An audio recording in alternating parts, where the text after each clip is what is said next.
I hate talking about 2020 because it's so far away. Let's worry about getting through 2017. But there's been a lot of chatter lately about the 2020 presidential race and about Joe Biden. And a lot of this chatter is coming from Joe Biden, who's, the politician's phrase, he's leaving the door open. He might want to run against President Trump. He'd still like to be president. All right. So the first and rather small problem is that a couple of weeks after Election Day in 2020, Joe Biden will be 78 years old. Not usually the age, shall we say, in which one first takes office as president. There's that. But what's also interesting about the former vice president, and he has a book out, it's a memoir that involves in part the death of his son. So he's been on television, and naturally people ask him about his political future, and he's been saying, well, you never say never. I mean, that's what politicians do. You could be 106. They'll say, I haven't ruled it out. Because you want to get the attention. You're more newsworthy if you're a potential presidential candidate, and it helps you sell books as well.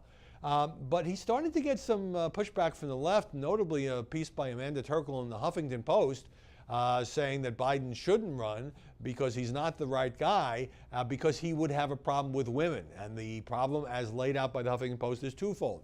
We've all seen the pictures when he was vice president of Biden putting his arms around women, kissing them on the cheek, that sort of thing. In a couple of instances, it was pretty clear that the women involved were feeling uncomfortable or recoiling. And what the Huffington Post story says is that what might have seemed to some people to be harmless looks a lot different now in the age of Harvey Weinstein, Roy Moore, fill in the blank. And so that would be a problem.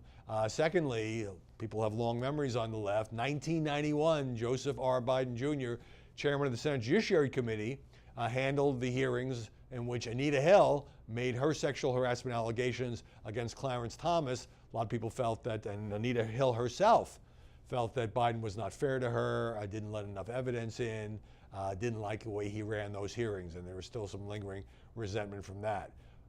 Beyond all of that, beyond whether or not that's true, beyond the age question, certainly he brings the advantage of being closely tied to the Obama administration, which would be an asset for Democratic voters, not so much maybe for many Republican voters. And you got to say, whether you like Biden, you don't like Biden, he's a very authentic guy. He does have substantial appeal to working class voters. He speaks from the gut. He's not a focus group politician. Would have done a lot better in Michigan and Pennsylvania than Hillary Clinton did.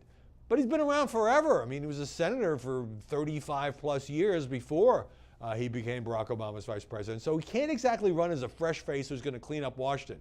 Now, Biden is saying he thinks he's the only Democrat who can beat Donald Trump. Therefore, he might have to run. I think a lot of other Democrats will have a different view by the time we get around to the next campaign season.